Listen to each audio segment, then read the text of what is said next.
In our coverage of Kinross's first quarter financial results, we referred to the company rather succinctly as the adult in the room while other majors fell short. That analysis continues to hold true in the second quarter. They've managed to keep a tight rein on costing and hold production steady, enabling margins on each ounce of gold sold to rise to $22.04 an ounce, which is about $100 less than the average realized price they recorded in the year-ago period. And well, you can probably imagine what that did to free cash flow. All right, folks, let's dive in. As has been the case for many of their peers in the current earnings cycle, Kinross blew analyst estimates out of the water, recording top-line revenue of $1.7 billion in the second quarter, as compared to $1.2 billion in the second quarter of 2024. Analysts had called for revenue of just $1.3 billion.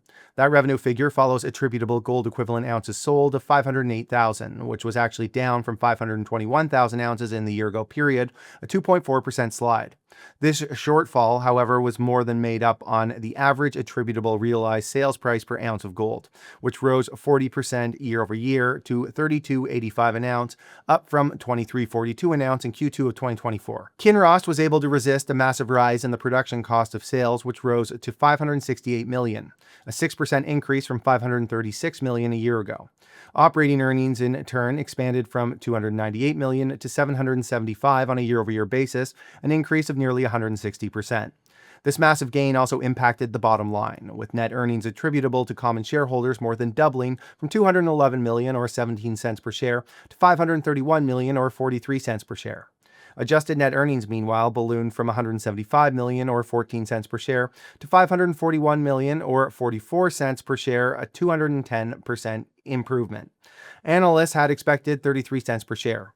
In terms of cash flow, net cash provided from operating activities grew from $604 million to $992, while attributable free cash flow jumped from $346 million in Q2 of 2024 to $647 million in the last quarter.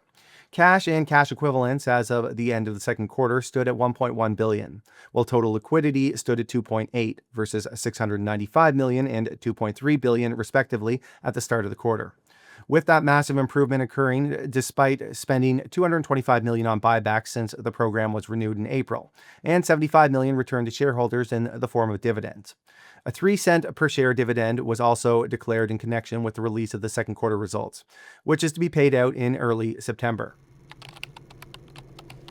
Moving to the production data, Kinross in the second quarter produced 513,000 gold equivalent ounces on an attributable basis, which was down from 535,000 ounces in the year-ago period. On a site-by-site basis, the big producer this quarter was the Paracatu operation, which produced 149,000 ounces of gold in Q2, followed by Tasiast at 119,000 ounces, Fort Knox at 115,000 ounces, La Coipa at 54,000 ounces, Bald Mountain at 54,000 ounces, and Round Mountain at 39,000 ounces. Production was up on a year-over-year basis at Paracatu, Fort Knox, and Bald Mountain, while the other three operations saw production decline. Attributable production cost of sales per equivalent ounce sold increased from $1,029 an ounce to $1,080 an ounce in the second quarter, while attributable all-in sustaining costs per equivalent ounce sold rose from $1,387 to $1,493 an ounce. Guidance, meanwhile, is said to still be on track, with guidance of 2 million ounces of gold equivalent production for 2025 still the target. Kinross also remains on target for production cost of sales to be in the area of $1,120 an ounce, plus or minus 5%. They also have put out a all-in sustaining cost figure guidance of $1,500 an ounce, plus or minus 5%.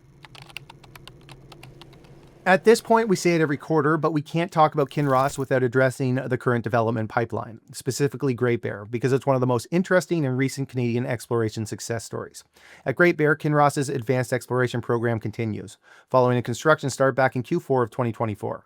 Earthworks activities are still underway here, while the camp is nearing completion, with the initial development of the exploration decline on target for December, subject to permitting. Over at the main project at Great Bear, detailed engineering is continuing for the mill, tailings facility, and other major infrastructure. Initial procurement for major process equipment has begun, with the first contracts expected to be awarded later this year, while manufacturing for long lead items is expected to begin next year. As for the federal impact statement, the majority of that documentation is expected to be delivered by the end of 2025, with the final chapters to be delivered within the first quarter of 2026. Elsewhere, decline development at Round Mountain Phase X continues, with 4,500 meters of development now completed.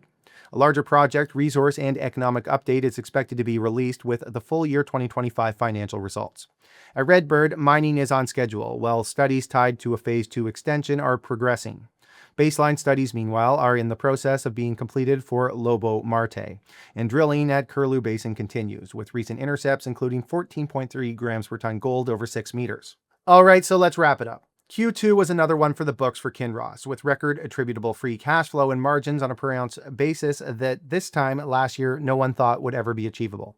On top of that, they seem to know their business well, based on current guidance figures and their year-to-date performance. And what more could you really ask for from a gold major? There's a reason the name is up 24% in the last month, 81% year-to-date, and 123% over the last 12 months. They know their business inside and out, and they continue to execute consistently. It's a shame that more names in the sector aren't like them. All right, everybody, thanks for watching. We got lots of earnings videos on our channel. If there's stories you want us to cover, let us know in the comments section. Also, if you want more mining content, check out our website over at TheDeepDive.ca. All right, everybody, thanks for watching.